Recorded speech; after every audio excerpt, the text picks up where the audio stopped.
Hi everyone, welcome to the Kaleidoscope Play and Learn webinar, creating an inclusive play and learn group and welcoming families with special needs.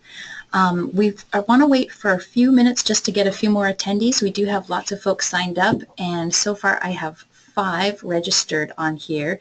Just to check that you can hear me okay, could a few people please type in a comment or a question, and I can confirm that everything is working properly with technology. That would be great.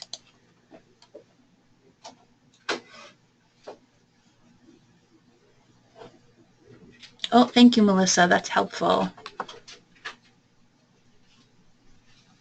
And Vesla, oh, great. I'm glad.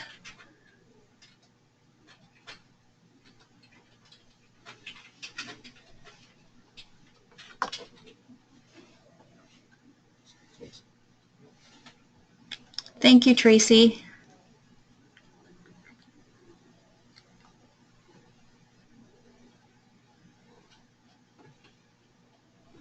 And it looks like we do have a few more people that have logged on. So if we could wait just another 2 minutes, and then we'll go ahead and get started.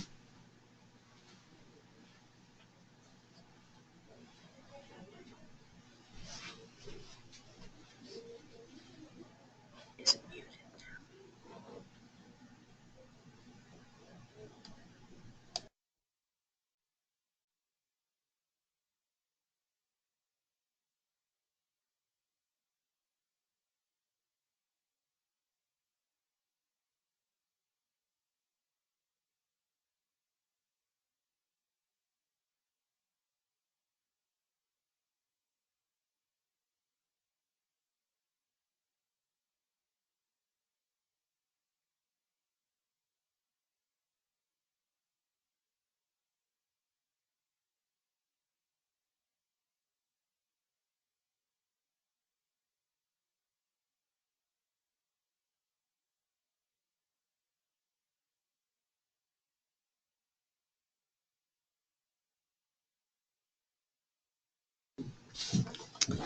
All right, welcome again. I'm so glad to be able to offer this webinar today.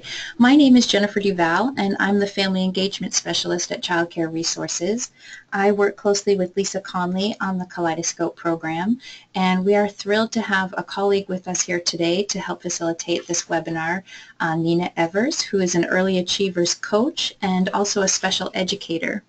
So just a couple of logistics and reminders. If you could all please be sure to mute yourselves. I believe we've done it on our end, but just to make sure so that we don't get any sounds in the background. And then if you do have any comments or questions as the webinar is going through, please feel free to type those into your questions section, and we'll be sure to get to all of those. And there are a few handouts that we've uploaded. We're going to go through those during the webinar, but know that you have them and feel free to print them out and use them. And I think we'll go ahead and get started. Thanks again for joining us this morning, and I will pass it over to Nina. Good morning, everyone. My name's Nina Evers, and as Jennifer said, I'm an Early Achievers coach, which is our state's quality rating and improvement system. I'm a special educator who's been in the early learning field for about 9 years now, and I have background doing early intervention as well as home visiting through the federal dollars, and am now working in child care settings.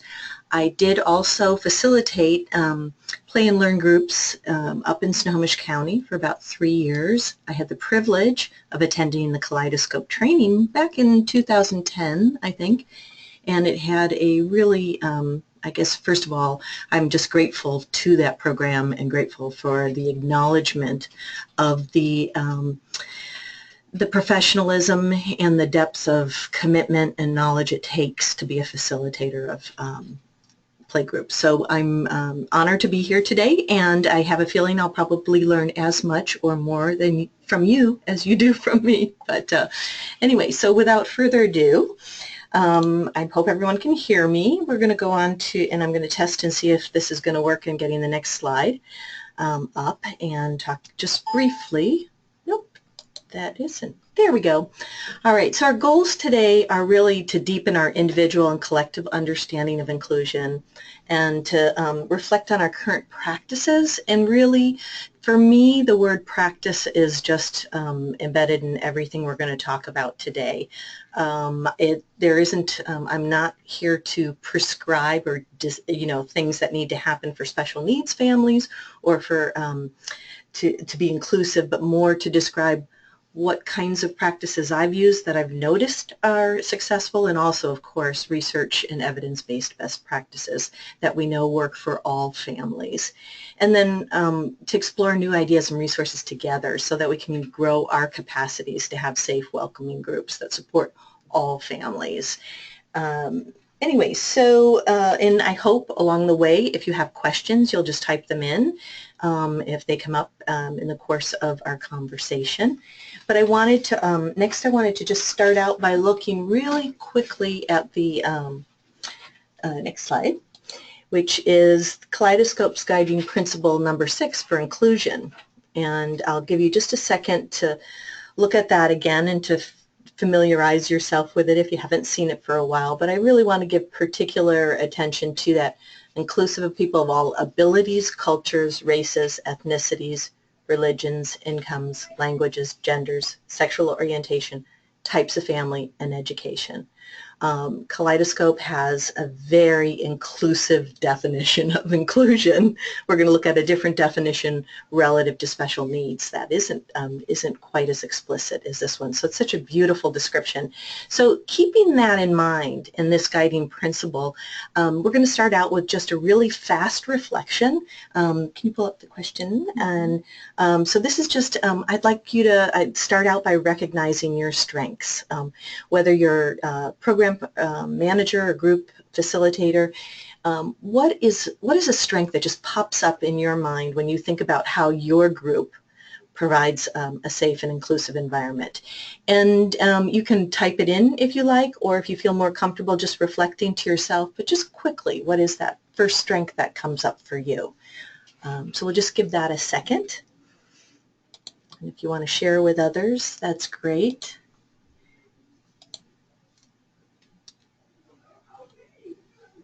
And then again. I'll just share that one of the strengths is that you are a seeker of knowledge and building your capacity as a provider by simply participating in this webinar. Very true.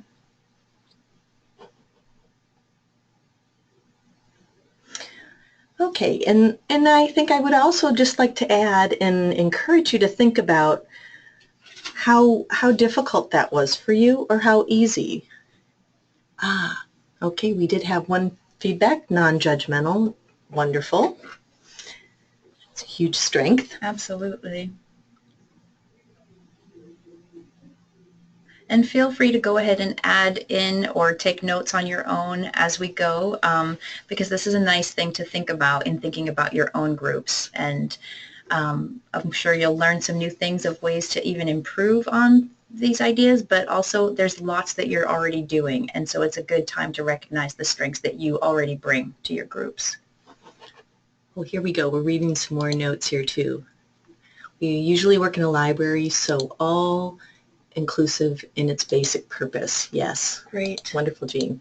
And I partnered with Snow Isle Libraries when I was doing playgroups, so I had the same experience.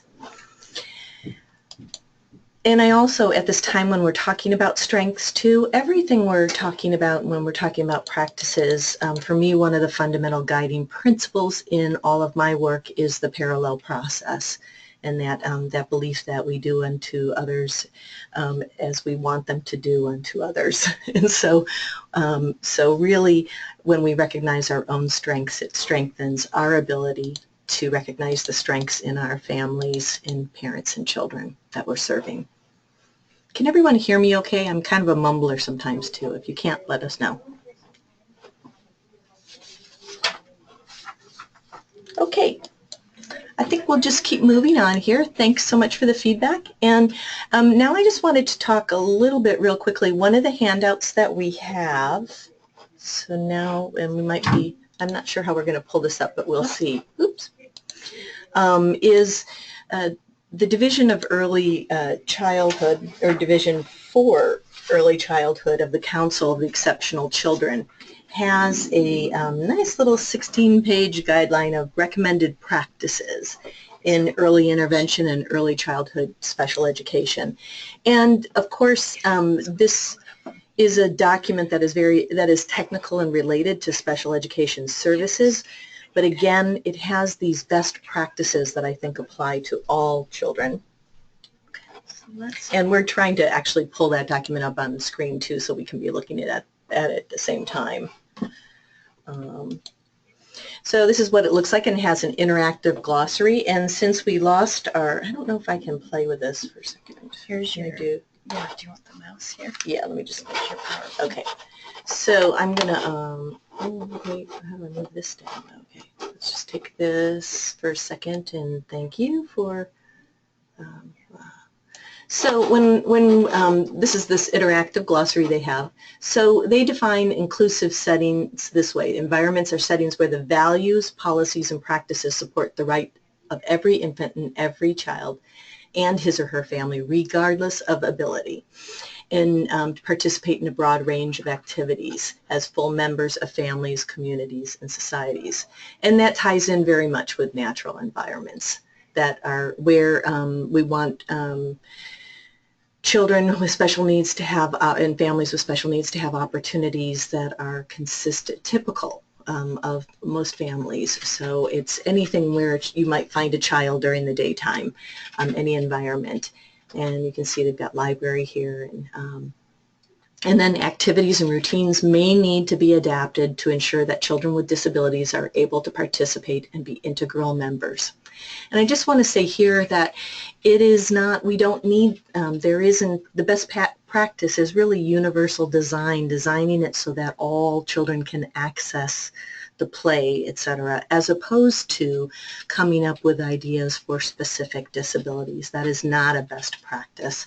And when we're talking about, when I'm talking about special education in early childhood, of course, I'm also including children who are at risk of delays or may have delays, and we know that that this is a period of prevention and deep brain building. So we're thinking of it that way as well. But you can see that the definitions here with special needs are really specific to ability. And so again, I love the inclusive nature of Kaleidoscope's definition.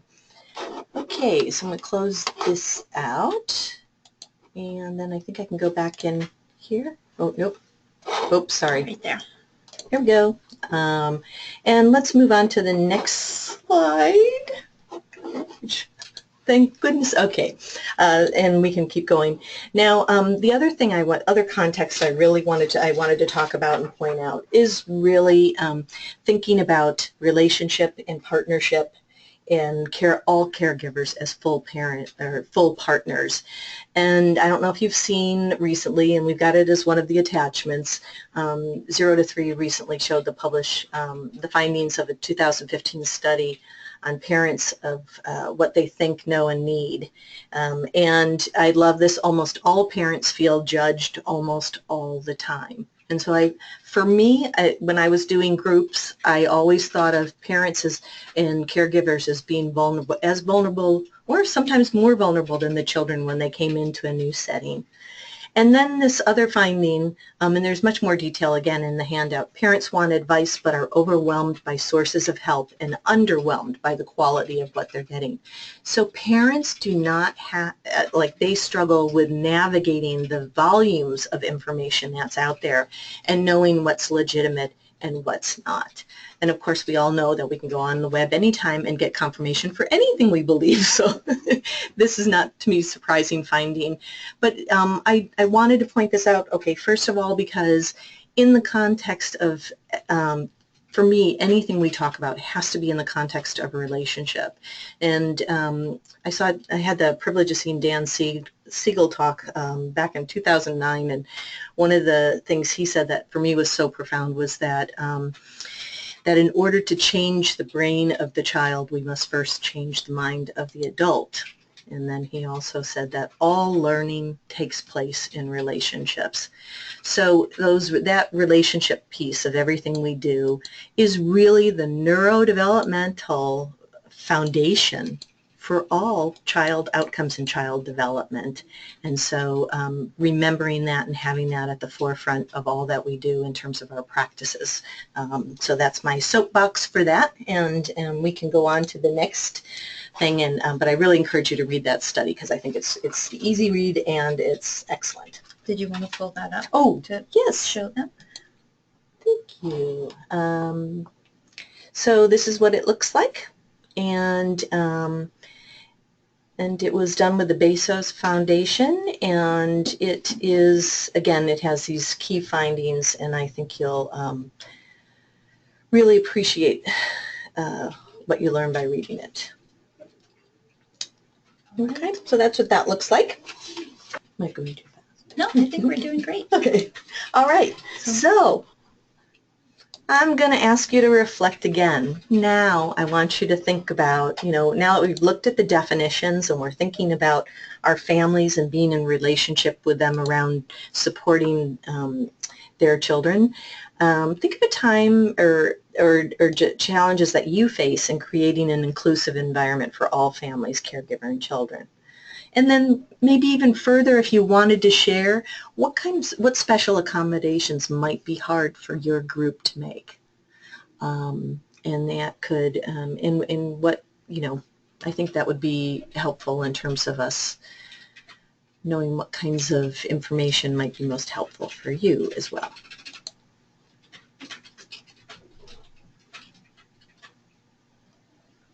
We'll just take a couple minutes on that as well.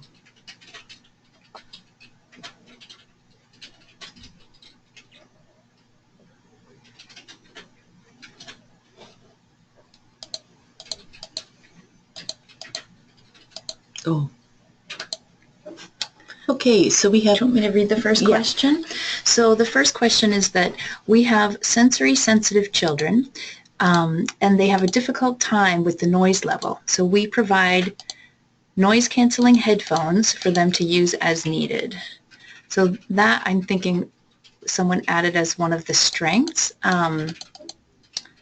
which is great. But perhaps this is also a challenge, but you've figured out a way to find a workaround. Yeah. And it's great to share some of those tips because there may be others that could benefit from that as well. Excellent.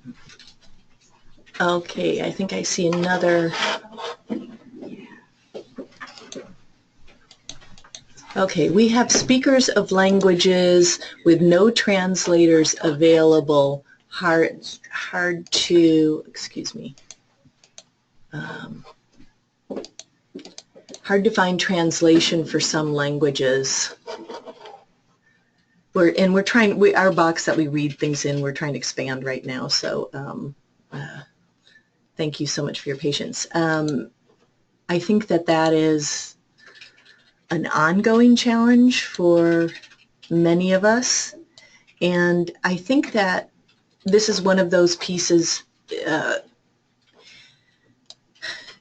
the pieces with the language and translators, that for me it's about that relationship-based practices of, first of all, really being humble and mindful of what a privilege it is to have the dominant language, and then also really conveying your desire to help the family in whatever way you can, and even discussing your own frustration at not being able to do better with that. But I think for me, this is one of those times where there are struggles and there are right struggles, and it's the right thing to be struggling with and to keep persisting.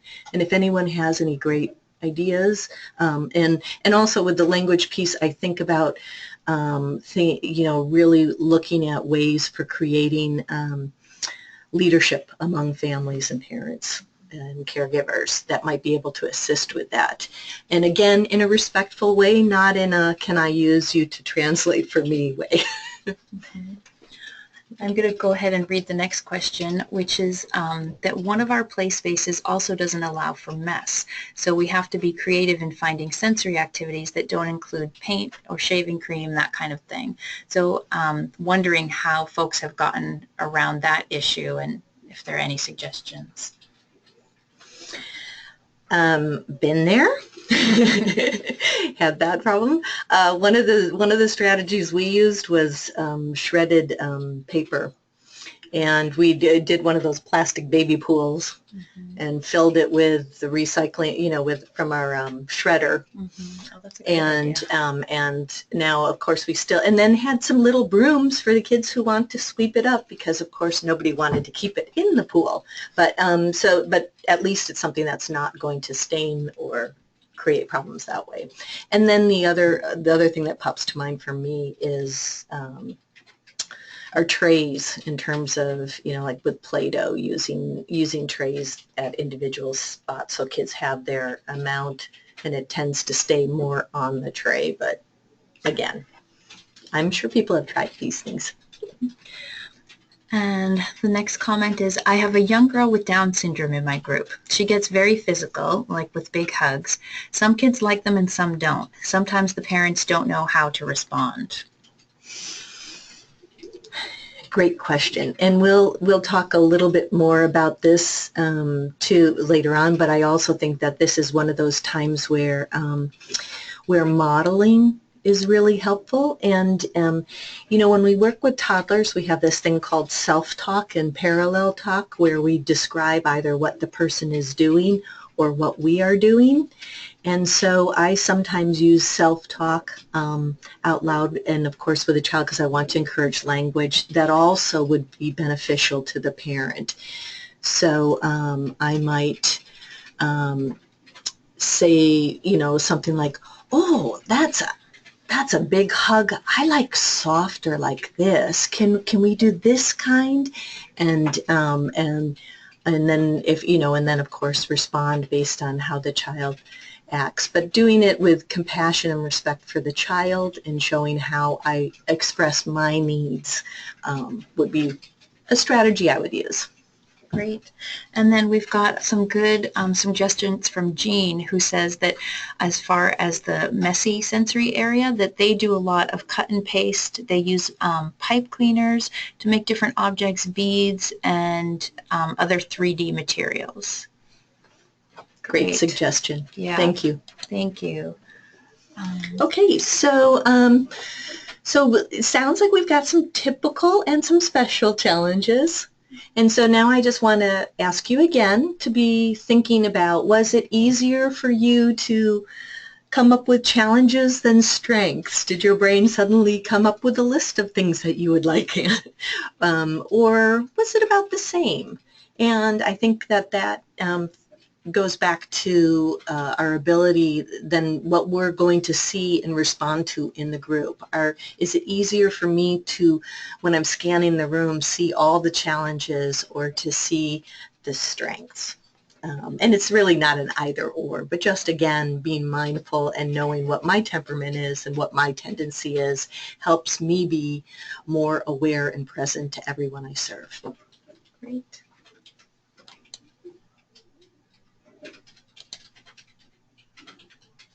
Okay, we're gonna now we're gonna go in, keep talking about different practices, and again, I do feel like a broken record, but this is for me about sustaining intentional inclusion, and it is all about a continuous practice.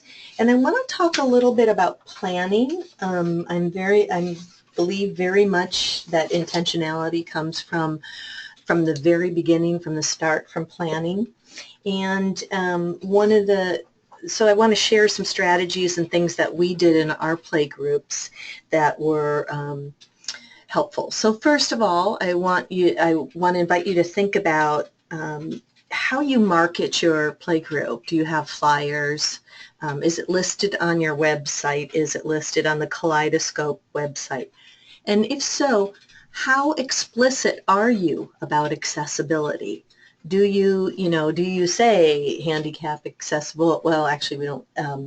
Do you say that it's open to all abilities? How do you how do you frame that? And actually, going back to the Kaleidoscope definition on inclusion, I love that. I would love it if every playgroup said every child and every family is welcome. I think that's a beautiful way to start one way of communicating. But also, when I was doing playgroups, I was part of an early intervention organization. So I did have a different situation than some of you. But I'd like you to think about, do you have a regular email address or phone number where people can call and check in with you and ask questions prior to coming to the Play and Learn? Because I do know that families with children with special needs really may need more support in feeling safe to even enter into the room. And I would get questions at times like, do I have to stay the whole time? They would describe what their child's, what the situation is, and ask. At times, I had parents that would ask, could I come like for 5 minutes early so that my child can get used to the group? And so, of course, those are case-by-case situations that you want to look at, but just the fact that a parent has someone that they can contact and ask questions if they need to is sort of scaffolding for them getting into that play group, which we really, hope for them, because we know that it will benefit the parent because we know parents of children with special needs are more isolated, but also that child as well, and all children, as a matter of fact. So that's so thinking about that, and then again, do you have a standard statement that makes inclusion explicit for families? And is diversity then next? Thinking about in terms of accessibility. Oh, I'm sorry. I started to go into the planning thing. So we're going to talk about all these things here, but can we go to the next slide? Sure. I'm kind of gone on. So the planning, the communications, do you have a contact number? Then the thing about accessibility, really, and whoever answers the phone, if you have a phone number that is a contact, but having people, do you know how accessible the room is? Of course, if you're at a library, you do know that information, but do you have room, or is it wheelchair accessible? Do you have the capability in your room for creating maybe a quiet space or a space off to the side that a family can be if it becomes overwhelming for a child? And I know that for many, space is a premium. And so again, I would just want to say that when we talk about ideas and ways of approaching, to think about that all of us have our own limitations in our groups. In some, it's that the library says I can't have this kind of messy stuff. Others, it's going to be, we have this really small space that has bad noise problems like you've brought up, and you've got you've been working on those solutions. And so, and I also think that again, from a relationship standpoint, responding to those challenges that come up in that way signal to parents that you are someone that they can come to maybe talk about other more personal considerations or questions they may have about their child. So, yeah, so I think that's really, and then in terms of, we'll talk a little bit more about materials when we get into resources, but thinking about, medically fragile families, or a child that might need accommodations in terms of snacks, if you serve snacks, or art materials, and that there's no set formula for that, but thinking about, I think if you're representing across the developmental level, you're going to inherently have most of the materials you need. And parents that need that level of accommodations are most likely going to call and ask for that.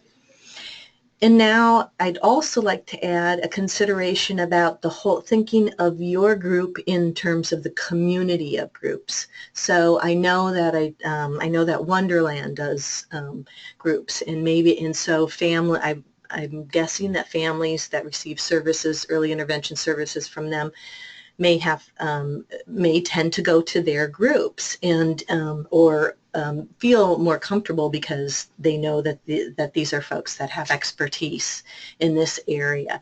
So if you have families that you talk to and maybe it's not that your group doesn't feel like a good fit, but you can also being again a resource for them as to other options that they have, I think is always a wonderful idea too.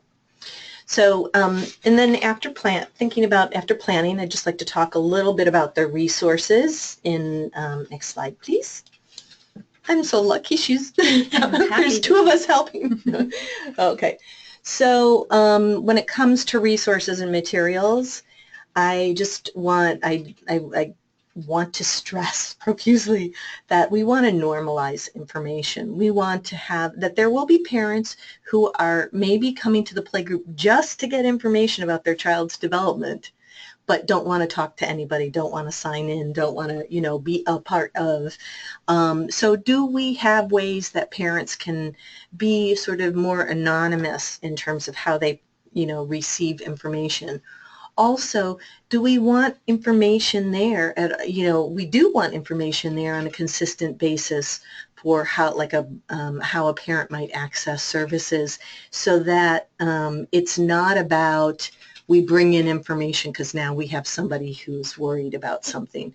We want all families, because for every family we see in a group, that family has connections to other family members and other families that they're friends with who may ask them. And again, I know that some of the questions I would receive, because we were an early intervention organization, it might have been more commonplace with us, but that thing of being a safe landing space for families asking questions, part of that comes from what you have out. And then, of course, your materials. How do your books, toys, and language speak inclusion? And I think that that was a huge piece that I got out of the Kaleidoscope training when I did it. Really, visually, what are you saying to families about whether it's in your dolls or the books that you have, the songs that you're singing in circle time, how are you conveying? And then in the case of, and I also know that this can be, that many groups are on very tight budgets and can't necessarily afford to buy different materials, but there are these, like for instance, there are the exhilaration people that you find like on the Discount School Supply or any of those sites that you can, that have representation along race, ethnicity, as well as ability, job roles, all of these things that we know that children are taking in and learning about at these ages. And so that's a way of incorporating that in, and of course it's going to be used with the blocks, and it's going to be used with the babies area, and the children will be showing their parents and talking with them via those items. But you may not be able to afford that, but it's something to think about. If you do budget every year, do we have, and if you don't have money, looking for visual representations that you can download for free on off the internet, and maybe laminate so that you have photos of children or adults or families with children in that represent more visual versions of special needs. And then with books, talking about different ability, having books that reflect maybe a child with autism, that sort of thing. And then also in terms of resources. So really, again, this for me is about being intentional and knowing who you are and what your strengths are, and making sure you are reflecting that in your groups as well. Then I'd like to just, in terms of professional, I call it professional knowledge, but really the resources are really go-tos for both you and families, and many of you are going to know these already. So let's see where we're at here. We're going to pull up that handout. Resources Yeah. and websites. I think so. I've lost my way in my thing. Okay. So here is where I just wanted to say before, I think I brought it up before, but that going back to that 0 to 3 website, or the 0 to 3 study, where parents are confused and they get overwhelmed by information. And of course, I don't know about you, but I'd see new flyers, so I'd be like, oh, I got to bring this one, I got to bring that one. And we know also that part of Kaleidoscope is to present materials as part of the learning process as well. So thinking about how we don't overwhelm families, but also I really do believe it's not my job to be an expert on the Individual with Disabilities Education Act idea, and I didn't go into any of that really. We can come back to that, but as a facilitator of a playgroup, I want to know where the go-tos are, and that some parents, I could give them a list of websites and they would do it on their own and be fine. Other parents, and particularly, going back to that, when we have families who speak or read different languages, part of our role, if we have access to a laptop, we could meet with them after a play group and help them navigate websites or explain information. And so you see, my role is really to be a conduit to information as opposed to be the expert on any particular topic. So you probably know CDC has that Act Early thing, and you can find milestones in handouts that a parent can look at as an initial screening tool if a parent had a question for you. And then the DEC-SPED website, that's where DEC, where we had the practices that we went through before. NIAC, National Association for Young Children.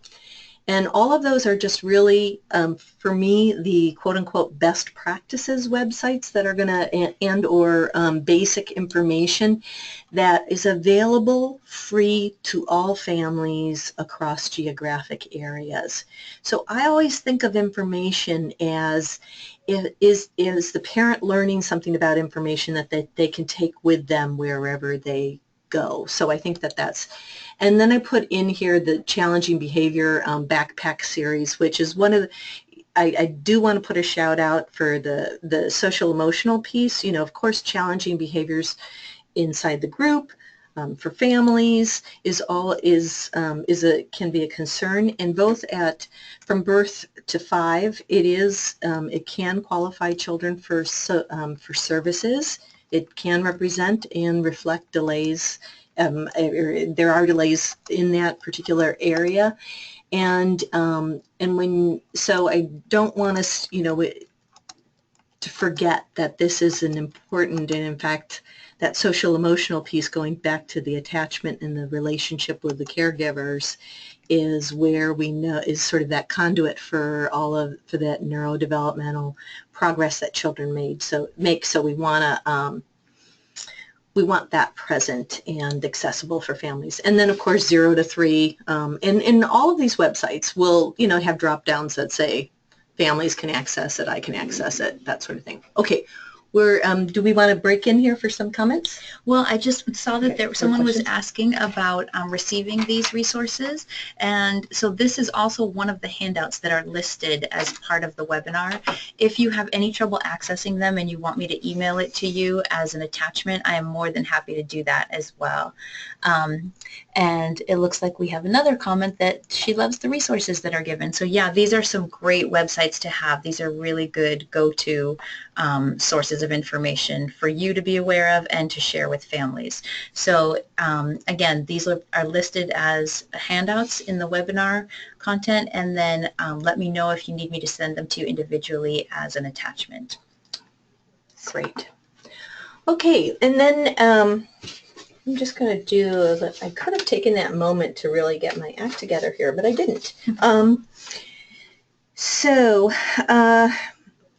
Are we done with all of these resources? Or was there I think we'll be doing opening some websites later on for Washington that I'm just going to use as an example. I do want to acknowledge, I don't know if who's actually come to the webinar, but we did have folks from California and Oregon and even North Carolina. So welcome, and hopefully, you know, you'll be able to access your states. We'll talk about which are the things, but I also included in here dual language resources, which I believe that there have been some great webinars that that Kaleidoscope has already done, and I've probably gotten the same information that you do. So that's there as well. So we can move on from here, and I do want to, I'm just looking really quickly at this. We will talk a little bit more about parent information on childhood screenings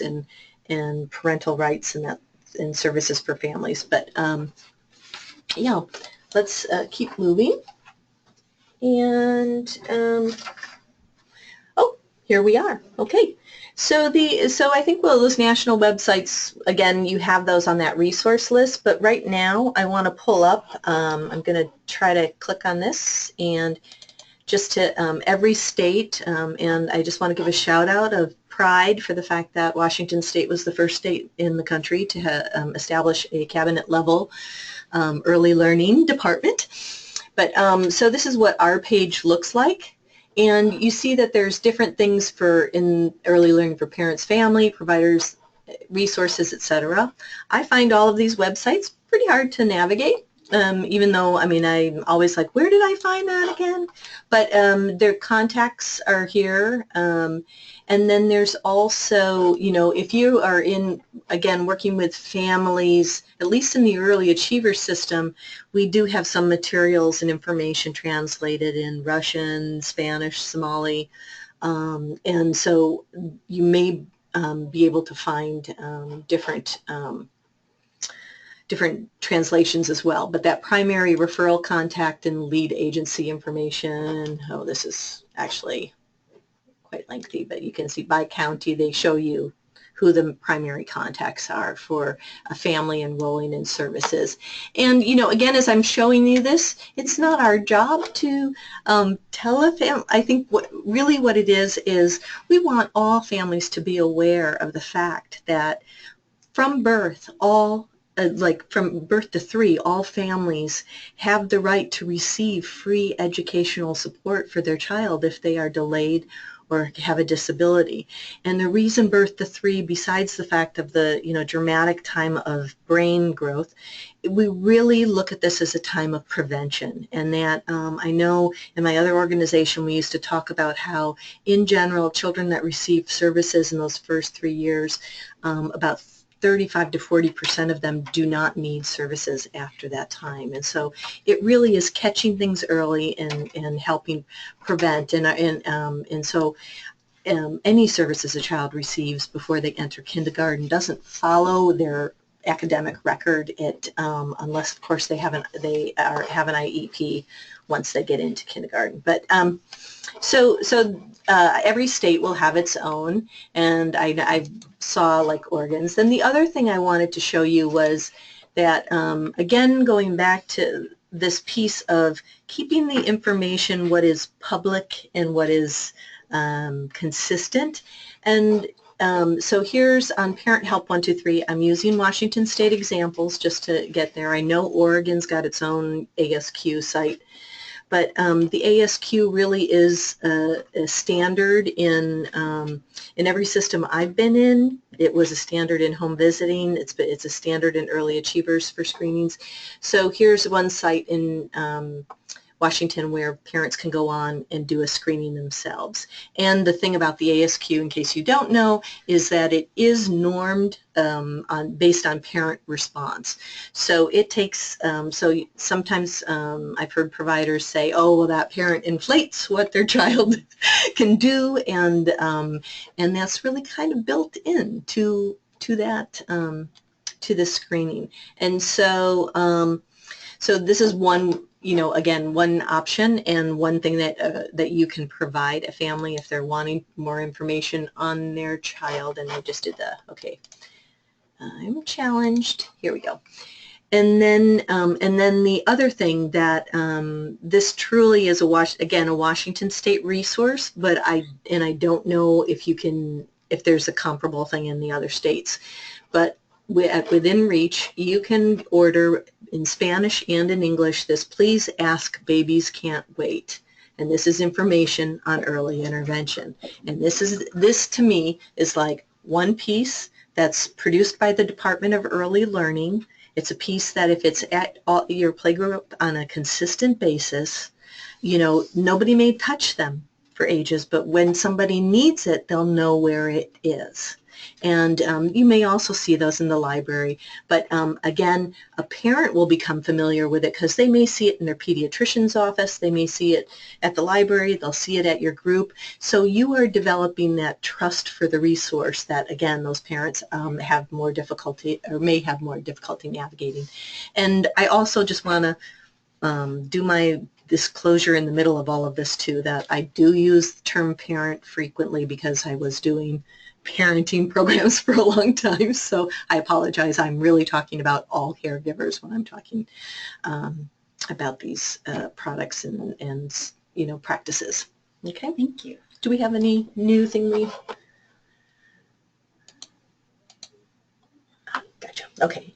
And I think that we've covered all of this. And so now we're gonna go into the really, this is the part where I'm hoping you will just jump in and let us know what your ideas and thoughts and what you're doing. And I'm going to, again, shuffle my paper and pull this up because so I think that, sorry about this. So in terms of setting the stage, this is, you know, how do you show and tell, and how do you let folks know that you're inclusive and welcome all abilities.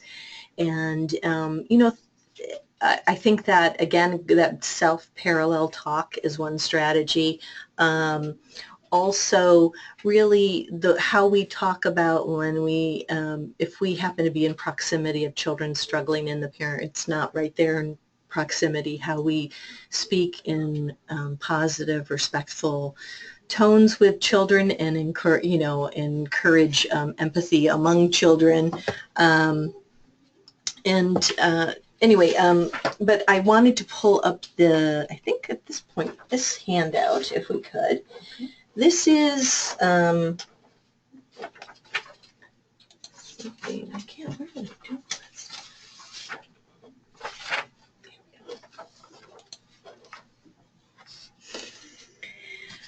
So I did find my notes while we were pulling this up. So this is out of North Carolina. North Carolina is here from the FIP program, and this for me is just a go-to, whether you are called, you know, I have coach in my title, but if you are a facilitator, you're a coach. And coaching are the, you know, again, going back to that, we do unto adults the way that we hope that they will do unto children. When we are asking open-ended questions and encouraging parents and caregivers to deepen their thinking, we're giving them that experience so that they will be asking their children open-ended questions and encouraging their children to deepen their thinking. But even more important, or at least for me in my experience, is rarely do I understand when a parent comes to me either with a question or a concern, or I rarely know really, you know, I rarely get enough information at the beginning. And I don't, you know, I believe first and foremost in my most profound intervention is to listen deeply and listen actively, and that's what this framework is for me. It's my cheat sheet kind of thing, but what the thing that is most meaningful to me is that when a parent comes to me with something, and I am somebody who likes to figure things out, that's why I became a teacher, but when a parent comes to me with a question, I want to, you know, the human tendency is right to go to action. Oh, let me figure this out for you and give you the answer. But really, I want to find out what that question means to the parent. Are they really, you know, is there more to what they're asking me? Or I want to find out what they've tried, what what experiences they've had. And so it gives me different ways of entering the world of the adult. And so we want to enter the world of we are entering the world of the whole family. And you're doing this work of entering it in such a way that you're hoping to deepen that relationship between the caregiver and the child so that those child outcomes are deepened as well. So anyway, I love Matrix, so I don't know if you like this, but it's really been helpful for me over time and slows me down in wanting to run to the answer right away. Because again, sometimes all a parent needs is just like, when your child, sometimes they're just talking to talk and they don't really want you to answer. Right. Sometimes parents and caregivers do that as well. Okay. Great. And this is also one of the handouts that are attached in the webinar. So feel free to use this. Okay. And I see we have something to share here too. Oh, great. We've got another comment. Oh, here we go. Yeah, we got a couple. So it says, all children and families are welcome. I currently have children with autism, and the parents come back because the routine is great for the children and for the families. And they attend my second class, which the enrollment is small, and it helps them adjust to the classroom environment, and they do ask questions. I even attended an IEP for one of the families. That's fantastic. That's great. Wow. This is just such a beautiful example of the relationship-based part of that being the foundation. I also, and thank you for giving a shout out on routines, because that is really, we do know that children learn through that. Routines provide that safety and predictability that not just for children with autism, but all children.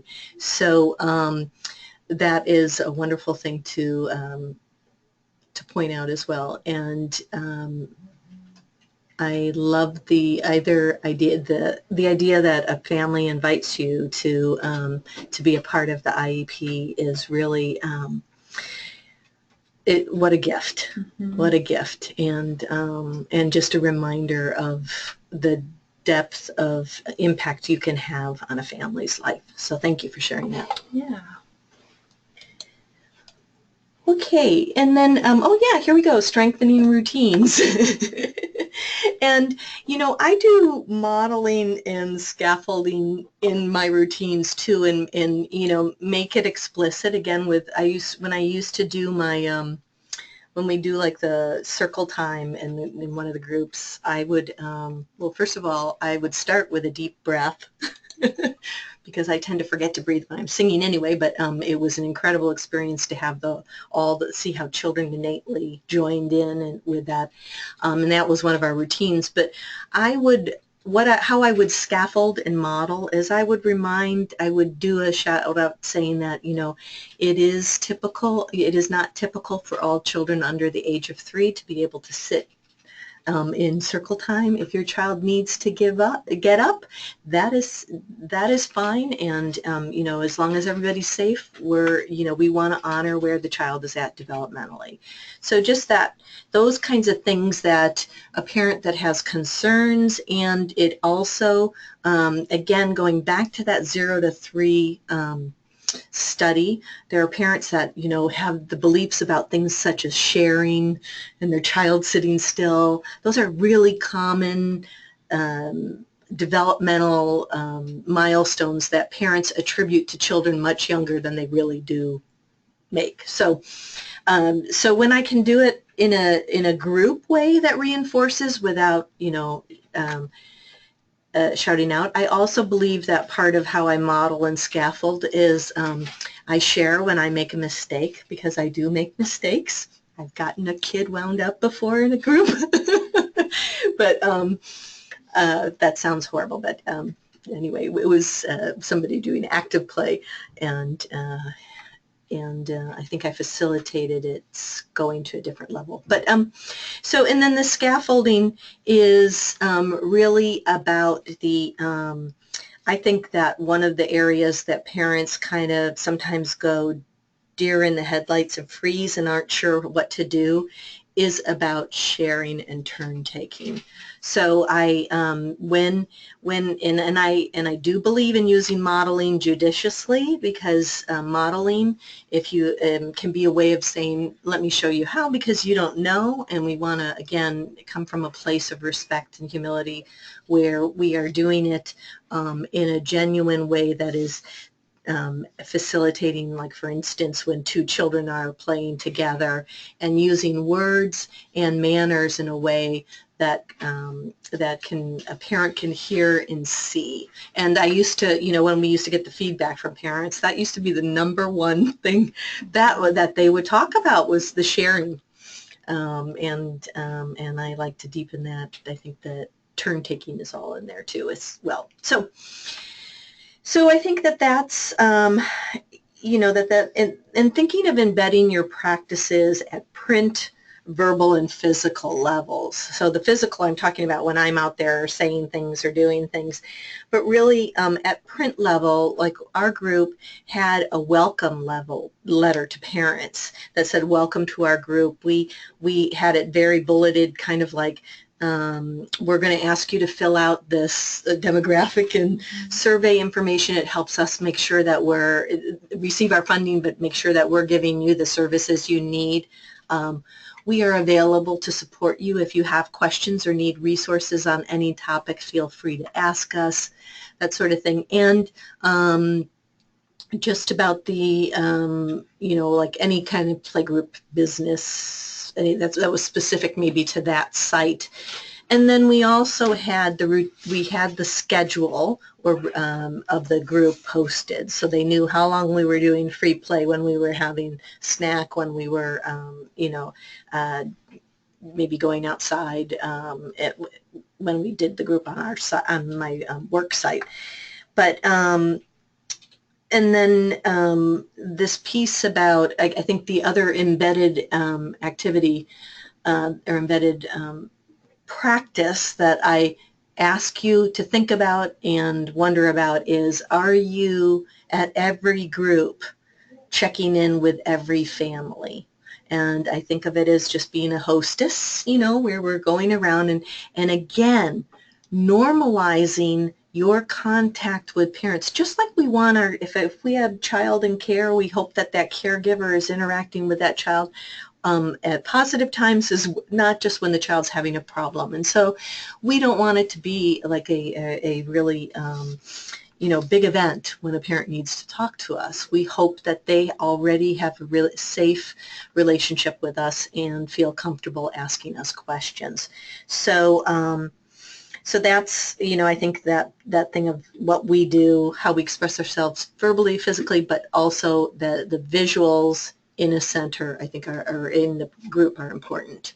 Okay, do we have other? Yeah, so we do have a new comment in here that it looks like that Lena is suggesting that she does the schedule, but then she also gives a monthly calendar so that folks know, what's coming up ahead of time. And she goes around and does talk to each family. So that's great. That's exactly what Nina is referring to here. And the monthly calendar is a really nice idea, so that people, kind of have a snapshot of what's coming up, in addition to just the regular, routine for each group. And then Jean had asked a question about resources that will instruct us in what to look for with regard to autism. Jean, that's an excellent question, and I'm wondering if we can go find that resource. Sure. And pull up the CDC website. So, I want to go back to, the piece of, well, one of the things we used to say in our work, or not used to say, but that I said in my work with families, was, in terms of knowing what a diagnosis or what a specific disability was, did it change what the child needed? And yes, it is, we've heard already from somebody else about how important routines are for children that may have autism. I just want to, and Jean, I hope you'll bear with me, because I'm going to kind of go off on a couple different tangents, because your question is so rich. And because we're in this webinar, I'm not going to do open-ended questions back to you. so I'm not practicing what I preach. No. Anyway, first of all, when a family walks in with a child that that you have concerns about, we do not know, for instance, number one, whether this child is in services in the is already receiving services, whether the child has been diagnosed and the parent has chosen not to pursue services, or maybe not diagnosed but has been recommended to early intervention. And I also want to say that in particular with that most parents, and I was told this by, I had a quirky learner growing up who needed services at various points, and I was once told by a special educator that that parents rarely, when somebody gives them news, say, well, I'm going to act on that immediately. That we go through a grieving process. We go through, in that we, so we don't know what kinds of conversations a parent has had or not had. And depending on what our relationship is with them, we may or may not want to ask questions.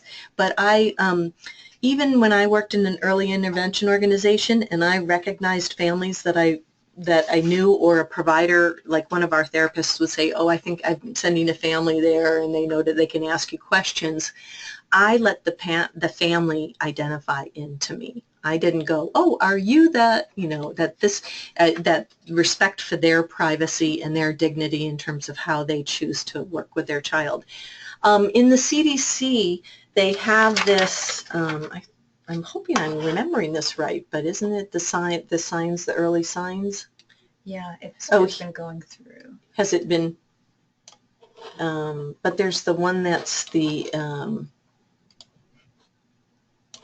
let's see, watch me materials.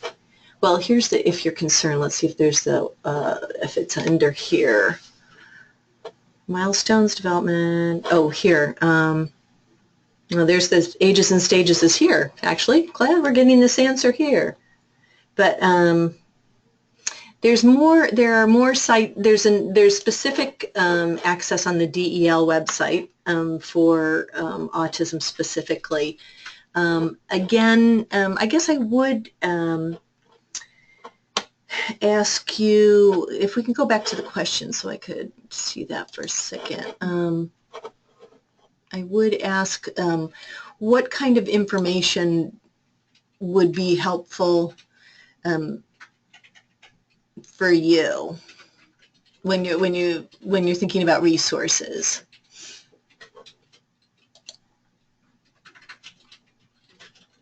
And as we're hearing back from Jean on that, if other people do have suggestions, or if they've had experience with having a family in their group that they had some concerns about with autism, if you have feedback or suggestions or want to share how you handled it, that would be great.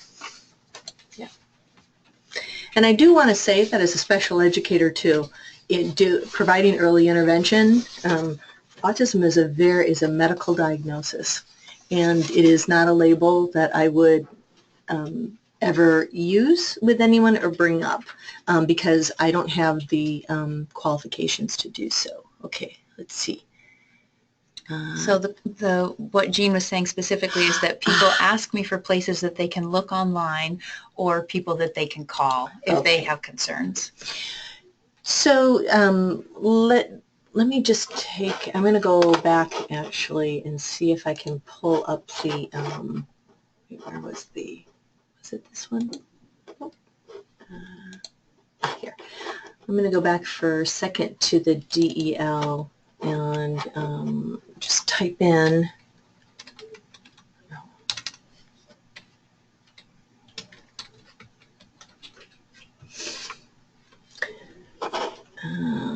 okay. So let's see what okay, so here that if you type in, you'll get up this, so American Academy of Pediatrics. And I would say if a parent is asking for those resources, I would one of the questions I might be asking them is, have you talked to your pediatrician about this? Because that would be a natural place to begin. And then so you see the Council for Exceptional Children again. That was the DEC one that we talked about. But there's, again, I'm thinking, I'm so sorry, I'm going blank on it, but there's that one quick, the signs, the first signs. I thought that was through the CDC. So did I, and then that's the part that, can I do this? Am I allowed to do that? Try it. Let's see what happens. Oops. Typing under pressure. Let's see if that does, if that brings it up. Oh, here we go. This is a really great resource, but we could add that and send that out too, is the Autism Speaks. And they have a thing here that you can screen, a child can, can screen. And again, that would be something that in particular, I would be really wanting to hear that word specifically from a parent before I would make any kind of recommendation to them to look at something. But, okay. So I hope that answers and is helpful, Jean, and we can send you that, or I love that graphic. Okay. Next slide? Yeah. Actually, I think we can. Are there any? I just wanted to check in with folks again in terms of inclusion, and I think we had that earlier question about the language, and wondering in terms of having folks not having the translation services that we need, and so. I'm wondering if anyone out there wanted to chime in on that or had any experiences that they wanted to share around that topic as well.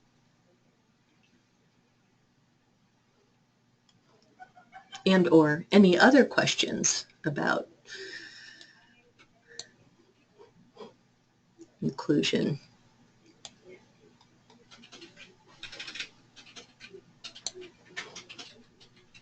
Okay. So how are we on time? We are 10 minutes over an hour, so we should probably wrap up in case people do have questions. Okay, we can do the scenario if we don't have questions? Mm-hmm. Okay. All right, so let's keep going then. We'll go to the final thing here. And did I miss any handouts there? I don't think I did. Okay, and then finally, in that going back to those 5 different things, the reflection and refinement. And I think that, we hear about reflective practices and we talk about it, but actually receiving it, and this is again goes back to parallel process and how it can strengthen our work and our ability to meet families, to follow families' leads and children's leads. And so my first question is, do you have a safe space for sharing the good, the bad, and the ugly? And the ugly for me sometimes is like, oh, I wish I didn't do that. But feeling safe, somebody that you can share what's gone on in the group. Are you part of a team? Do you have a supervisor? But somebody that's in the field and can recognize or understands the depth and the complexity of the work that you do. Because, we say play, and, I see even my own family's eyes kind of like, yeah, right, big work. But we know that it is profound work and that we're doing work that lays the pathways, the neural pathways for lifelong learning. So, so we deserve to be cared for as we are caring for others. So, and if you aren't, are there ways that you can think of getting those needs met? And, in ways that this community of facilitators comes together. Do you have a peer that you respect or that you have, that you connect with in terms of how they express themselves that maybe you can use as a sounding board if you don't? And then I also wanted to talk a little bit about refinement. How do you incorporate your own learning along the way? And so, I'd like you to reflect on what your beliefs are about yourself as a learner. And do you respect yourself as a learner? Are you allowed, one of the things that I love adult learning practices and read up on it and that sort of thing. And one of the number one mistakes we make with adults is that we expect that learning will involve mastery immediately, because we just don't like to not know when we're adults. So what is it like for you to, can you trust yourself as a learner, and that you can be in a place of not knowing and work through it and know that that is typical development for all of us. And then, and also with refinement, I want to think about, do you have both informal and formal ways of checking in with families that give you feedback about how your practices are working? I know you participate in the Kaleidoscope surveys. That's what I would consider just like a formal assessment of sorts. But also, are you checking in when you are doing that check-in with families at each group? Are you having conversations asking, or every once in a while asking them what was most helpful today? Do you have a wrap-up reflective question at the end of the group?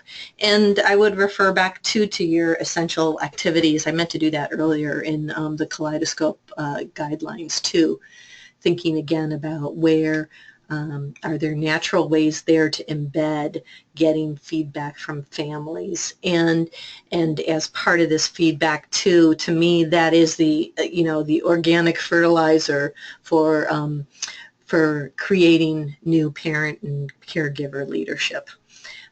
So there's that piece. And then finally, thinking about your resiliency and about you do incredible, that and especially for people that have to take toys in and out and materials in and out for each play group, my hat's off to you.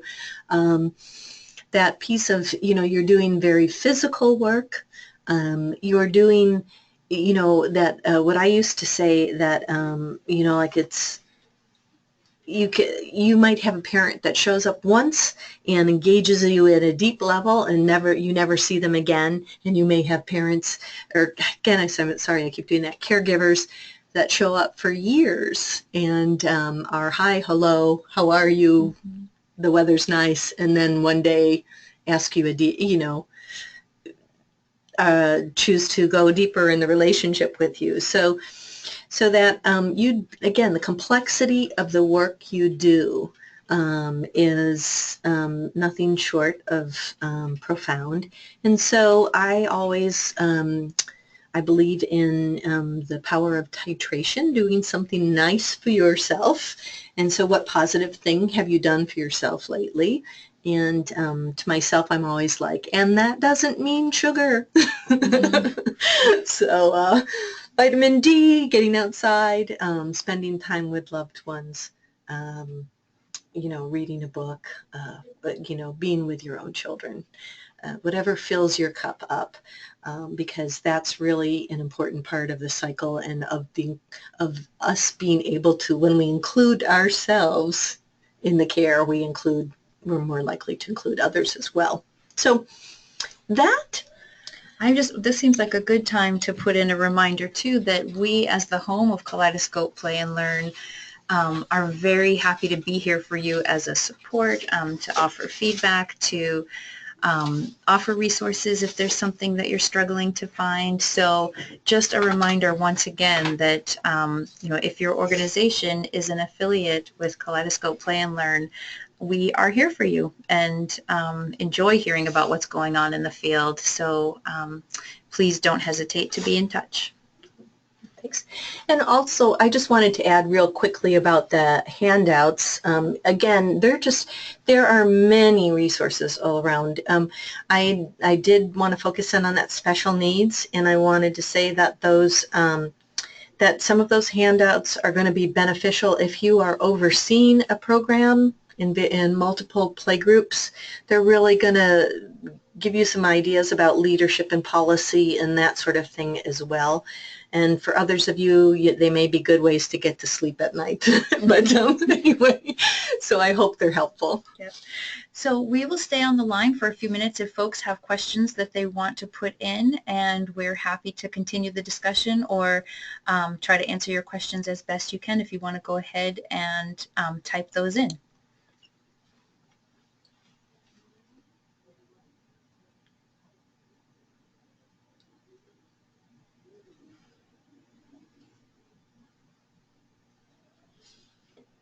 I wish I could hear the typing. Listen up.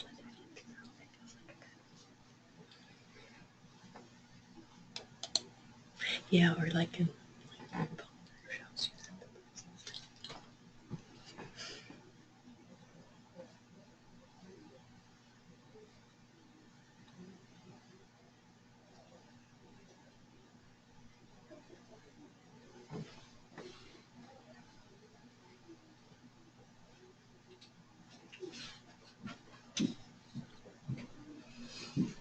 Well, once again, if you do have other questions that you want to submit to us, please go ahead and you can send them to the Kaleidoscope email.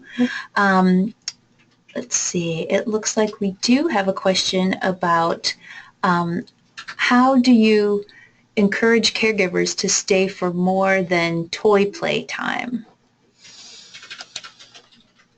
So do you mean like an adult? Do you have a breakaway with the adult learning part that they're not staying for, or how could you maybe? Yeah, maybe clarify that a little bit, just so we know exactly what you're asking.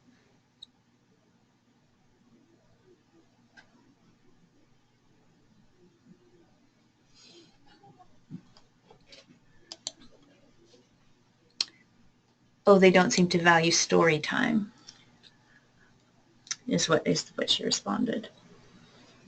Okay. I think that sometimes the story time, I think, is really relative to the age range of the group that you have.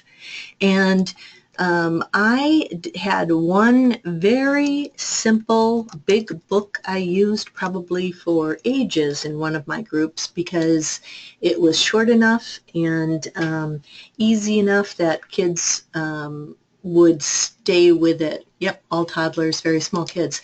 So my, and I have to say, first of all, I have done every kind of physical action associated with the ABCs. So I'm a song and dance person. I believe that doing sensory motor play is really, if you have a lot of toddlers, is very important. It helps integrate learning for them. So it gives them the sort of body-brain connection that they're needing and helps, because you think about this age and how sometimes there's that pause before they can answer because they're really coordinating the different systems. And so if parents aren't sticking around or not wanting to and they're leaving, I would be also maybe even that's one way I would be interacting at my during group, and when I go around one time saying, checking in with families to see what they'd like to see more of for my story time, because I've noticed folks are leaving. Is there anything that you think your child would really like? And giving them that opportunity to give feedback. So I would probably start there. Great. Another question we have is, as a facilitator, I am still fairly new and learning as I go. What are good conversation starters to talk to participants about their child's development that I can ask? I like the way you call it conversation starters, so going to those open-ended questions. It's a wonderful question. And so it's when it's a new family, I really, so I think it's a great time, and that's where those intentional welcoming practices come in, but it's a great time to say something like, I love to hear from caregivers something about your child that you really enjoy. And then it becomes something naturally that you can say, you can even reflect on when you see the child do something with a family later on, going, I noticed that he did that. I can see he does have a wonderful giggle, or he does, you can respond back. So that's a general one I would think of. Yeah. Yeah, I think that's great. And oftentimes it is just opening up that door and asking a question like that that can get parents excited to talk about their child, because, you don't know what other supports they have or what conversations they've had before they're coming to their play and learn group. And so this could be a great opening for them to just, talk about how their child is developing or any concerns that they might have. And this is just an aside, again, going back to special needs, but also families, vulnerable families. So at my groups, I did have parents that once in a while would come with their early intervention therapist. It might be for the first time they were there, and that therapist would work with them and help them. And so thinking about how that would, so you might see that. And so again, how do you want to normalize that or make it comfortable? And I've also had groups where parents who were doing supervised visitation were there. And we did have they were being documented, and that was a little trickier, but really, being respectful of that person's privacy, and also advocating. When we had somebody taking notes on their computer, we advocated as the facilitator of the group, saying, this is not comfortable for all families here. And, I'm sorry, but you can't do this. And that was, I guess, anyway, so there's all kinds of circumstances. Yeah, and another one of our participants wrote in the suggestion that she starts with asking how the routine is at home and asking things like, oh, do they love to play with blocks? So kind of asking, what is the child like when she's not at play and learn? And that can also be a great way to get a family member talking about the child's development and what they enjoy, or maybe then they'll talk about what they struggle with. And it's a great way to get to know the family better as well. Yeah. And that just reminded me too, thank you so much, that's again another wonderful suggestion. Part of my new family welcome, used to be my verbal family welcome, would be that you are the expert on your child, and I have expertise facilitating this group. And when we put that together, we're giving your child the best possible start. And so I will look to you for, to be the expert on, to help me know better what your child needs. Yeah, that's great. So if anyone has any last burning questions, please go ahead and submit them. For those of you that do need to get back, because I know we're coming right up to our 90-minute time slot, we thank you so much for participating in this webinar today. One more suggestion that we just got in was, I do touch points. The parent is the expert on their child. Yes. Great. So just like as Great. Nina was saying. Yeah, perfect. Thank you. And Nina's contact information is up on the current slide. So if you did need to follow up with her, she is a wonderful, wonderful resource. But again, if you want to email in or call into the Kaleidoscope line, we are happy to answer further questions. And to provide resources as best we can. So please feel free to use us in that way. And thank you so much for your listening today and participation, and also for you brought up for me some wonderful memories and recollections about both Kaleidoscope being an experience with this program, but also working with families, and what vital work you do is so appreciated. So thank you. Thanks very much, everyone.